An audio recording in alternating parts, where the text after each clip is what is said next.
Lembre-se de que há 3 coisas que todo sábio teme: o mar na tormenta, uma noite sem luar e a ira de um homem gentil. Bem-vindos a Marco do Percurso. Eu sou Lucas, mas hoje eu serei Quote. Vocês devem ter ouvido falar de mim.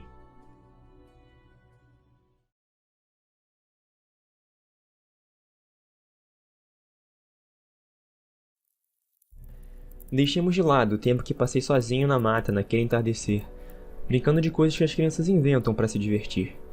Nas últimas horas despreocupadas da minha vida, os últimos momentos da minha infância.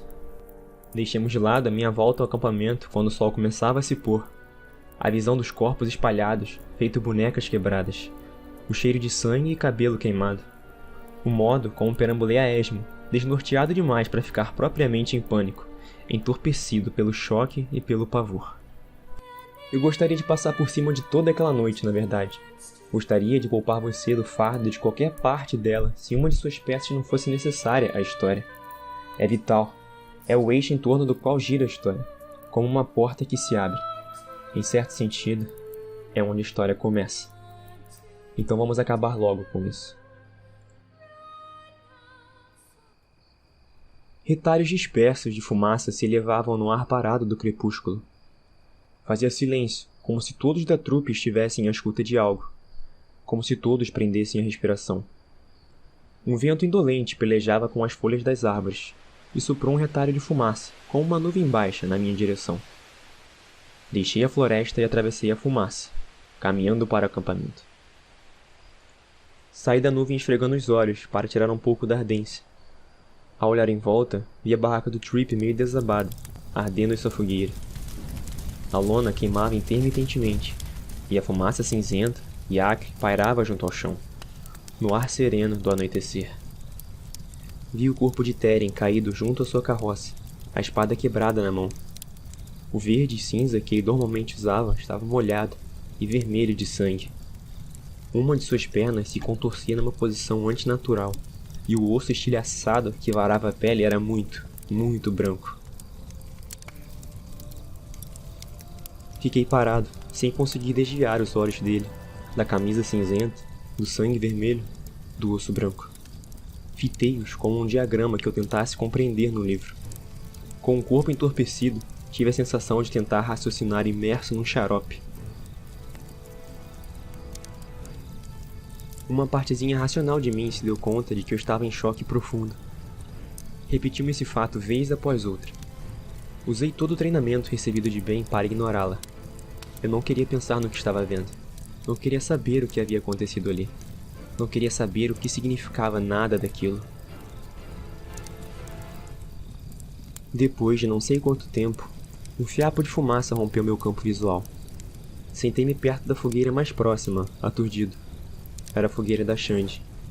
Uma panelinha pendurada fervilhava em fogo brando, cozinhando batatas, estranhamente familiares em meio ao caos. Concentrei-me na panela, uma coisa normal. Usei um graveto para tocar o conteúdo e vi que as batatas estavam cozidas. Normal. Levantei a panela do fogo e a pus no chão, ao lado do corpo de Xande. A roupa dela pendia em frangalhos. Tentei afastar-lhe o cabelo do rosto e minha mão ficou pegajosa de sangue. A luz do fogo se refletia em seus olhos foscos, vazios. Levantei-me e olhei em volta, a esmo. A barraca de Trip já estava inteiramente tomada pelas chamas, e a carroça de Xande tinha uma roda sobre a fogueira de Marion. Todas as chamas tinham um toque azulado, o que tornava a cena onírica e surreal. Ouvi vozes. Espiando pelo canto da carroça de Xande, vi vários homens e mulheres desconhecidos sentados ao redor de uma fogueira. A fogueira de meus pais. Uma tonteira se apossou de mim e estendi a mão para me firmar na roda da carroça. Quando a segurei, as tiras de ferro que a reforçavam se desfizeram em minha mão, esfareladas em camadas granulosas de ferrugem marrom. Quando tirei a mão, a roda rangeu e começou a rachar. Dei um passo atrás enquanto ela tombava, desfazendo a carroça em lascas, como se sua madeira estivesse podre, feito um velho toco de árvore. Tive então uma visão plena da fogueira. Um dos homens deu uma cambalhota para trás e se pôs de pé, com a espada em punho. Seu movimento me fez lembrar Mercúrio rolando de um pote num tampo de mesa, corredio e elástico. Sua expressão era concentrada, mas o corpo estava relaxado, como se ele houvesse apenas levantado para se espreguiçar. A espada era alva e elegante. Ao se mover, cortou o ar com um som agudo. Fez-me lembrar o silêncio que cai sobre os dias mais frios do inverno, quando é doloroso respirar e tudo fica inerte. Ele estava a uns 7, 8 metros de mim, mas pude vê-lo perfeitamente à luz esmaecente do crepúsculo. Lembro-me dele com a mesma clareza com que me lembro de minha mãe, às vezes mais. Seu rosto era estreito, de linhas bem definidas, com a beleza perfeita da porcelana. O cabelo descia até os ombros, emoldurando-lhe o rosto em cachos soltos, da cor da geada. Era uma criatura com a lividez do inverno. Tudo nele era frio, cortante e branco. Exceto os olhos. Esses eram negros como os de uma cabra, mas não tinham íris. Eram como sua espada, e nenhum dos dois refletia a luz da fogueira ou do sol poente. Ele relaxou ao me ver. Arriou a ponta da espada e sorriu, com perfeitos dentes de marfim. Foi a expressão de um pesadelo. Uma pontada de sensação penetrou na confusão com que me agasalhava, como se fora uma grossa capa protetora. Alguma coisa afundou as mãos em meu peito e apertou. Talvez tenha sido a primeira vez na vida em que eu fiquei verdadeiramente apavorado. Junto à fogueira, um homem calvo, de barba grisalha, deu um risinho. Parece que deixamos o coelhinho escapar. Cuidado, Gris. Os dentes dele podem ser afiados. O chamado Gris embainhou a espada com o som de uma árvore rachando sob o peso do gelo hibernal. Mantendo a distância, ajoelhou-se. Mais uma vez lembrei-me dos movimentos do Mercúrio. Olhos nivelados com os meus, sua expressão se tornou apreensiva por trás dos olhos negros e foscos. Como é seu nome, garoto? Fiquei inerte, mudo, congelado como uma corça assustada. Gris deu um suspiro e baixou os olhos para o chão por um instante. Quando tornou a erguê-los para me fitar, vi a Piedade me encarando com um olhar vazio. Rapazinho, onde estão seus pais? Reteve meu olhar por um momento. Depois olhou para trás, por cima dos ombros, em direção à fogueira, em volta da qual os outros se sentavam. Alguém sabe onde estão os pais dele? Alguns sorriram, um sorriso duro e fugaz, como quem apreciasse uma excelente piada. Um ou dois riram alto. Gris se virou para mim e a Piedade desapareceu, como uma máscara esfacelada, deixando apenas o sorriso de pesadelo em seu rosto. Esta é a fogueira dos seus pais? Assenti com a cabeça, aturdido. Seu sorriso se desfez lentamente. Sem expressão, ele me lançou um olhar penetrante. Tinha a voz baixa, fria, aguda. Os pais de alguém andaram cantando o tipo inteiramente errado de canção. Gris, O que é? você está atraindo meu desagrado. E se não fez nada, mande-o para o cobertor macio e indolor do sono. A voz fria se embargou de leve nesta última palavra, como se ela fosse difícil de enunciar. A voz vinha de um homem sentado longe dos demais, envolto em sombras, nos limites do fogo. Embora o pôr do sol ainda clareasse o céu e não houvesse nada entre a fogueira e o lugar onde ele se sentava, as sombras se acumulavam ao seu redor como um óleo espesso. O fogo crepitava e dançava, animado e quente, com um toque azulado, mas nenhum lampejo de sua luz se aproximava dele. A sombra se adensava em volta de sua cabeça.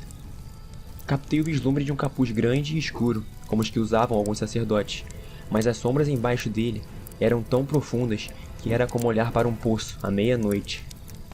Gris deu uma olhadela no homem ensombrecido. Depois virou a cabeça. Você é tão bom quanto um vigia, Hyliax. E você parece esquecer-se do nosso objetivo. Ou será que o seu objetivo simplesmente difere do meu?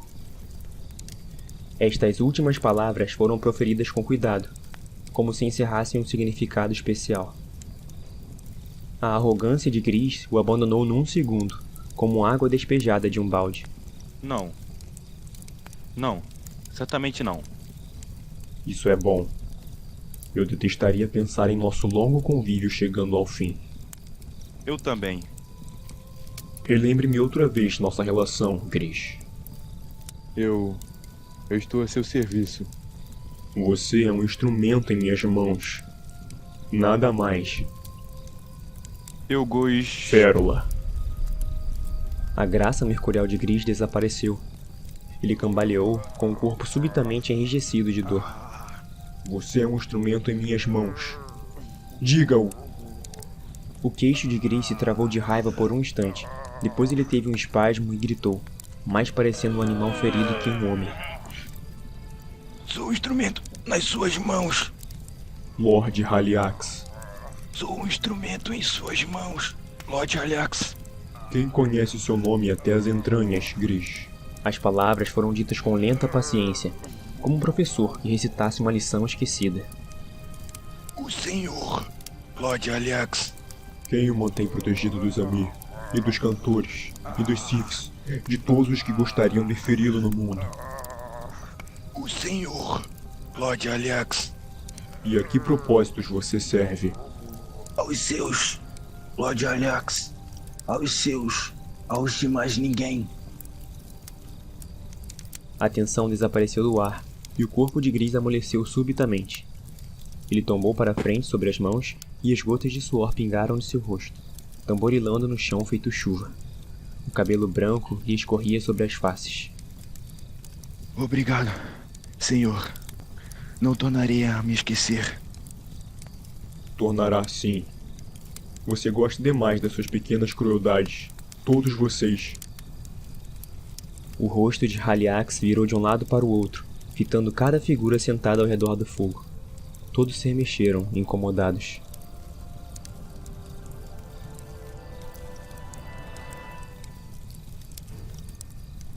Fico feliz por ter decidido acompanhá-los hoje. Vocês estão se desviando, entregando-se a caprichos. Alguns parecem ter esquecido o que buscamos, o que desejamos realizar. Os outros ao redor da fogueira se alvoroçaram, inquietos. O capuz se virou novamente para Gris. Mas vocês têm o meu perdão. Talvez, a não ser por esses lembretes, fosse eu a esquecer. Agora, terminem o que... Sua voz fria se extinguiu, enquanto o capuz ensombrecido se inclinava lentamente para olhar o céu. Houve um silêncio expectante. Os que se sentavam em torno da fogueira ficaram perfeitamente imóveis, com uma expressão atenta. Em conjunto, todos inclinaram a cabeça, como que fitando o mesmo ponto do céu crepuscular, como que tentando captar o aroma de alguma coisa no vento. A sensação de estar sendo vigiado me chamou a atenção. Experimentei uma tensão, uma mudança súbita na textura do ar. Concentrei-me nela, contente por essa distração. Contente por qualquer coisa que me impedisse de pensar com clareza, só por mais alguns segundos. Eles estão vindo. Depressa, para mim. Os outros se levantaram de seus lugares ao redor da fogueira. Gris se pôs de pé, numa pressa atrapalhada, e deu meia dúzia de passos, cambaleando em direção ao fogo. Haliax abriu os braços e a sombra à sua volta se desdobrou como uma flor desabrochando. Então cada um dos outros se virou com estudada desenvoltura e iniciou um passo em direção a ele, a sombra que o circundava. No entanto, enquanto seus pés baixavam, todos se moveram com mais lentidão, e pouco a pouco, como areia soprada pelo vento, desapareceram. Apenas Gris olhou para trás, com um toque de raiva nos olhos de pesadelo. E se foram. Não sobrecarregarei você narrando o que veio depois. O modo como corri de um corpo para o outro numa busca frenética de sinais de vida, como o bem me havia ensinado. Minha vã tentativa de cavar uma sepultura. A maneira como raspei a terra até ficar com os dedos ensanguentados em carne viva. O modo como encontrei meus pais. Foi nas horas mais tenebrosas da noite que encontrei nossa carroça. Nosso cavalo a arrastara pela estrada por quase 100 metros antes de morrer. Ela parecia muito normal por dentro, bem arrumada e calma, Fiquei impressionado com o tanto que a parte traseira recendia ao cheiro deles dois. Acendi todos os lampiões e velas que havia lá dentro. A luz não trouxe nenhum consolo, mas tinha o dourado franco do fogo real, sem toques de azul. Peguei o estojo com o alaúde de papai. Deitei-me na cama de meus pais com o instrumento ao meu lado. O travesseiro de mamãe tinha o perfume de seu cabelo. Tinha um abraço. Eu não pretendia dormir, mas o sono se apoderou de mim. Acordei tossindo, com tudo em chamas ao meu redor. Tinham sido as velas, é claro. Ainda entorpecido pelo choque, juntei algumas coisas numa sacola. Movi-me com vagar e a esmo, sem sentir medo de puxar o livro de bem debaixo de meu colchão em chamas. Que horror poderia um simples incêndio ter para mim naquele momento? Pus o alaúde de papai no estojo. Era como se o estivesse roubando, mas não pude pensar em mais nada que me lembrasse deles. As mãos de ambos haviam alisado aquela madeira milhares e milhares de vezes.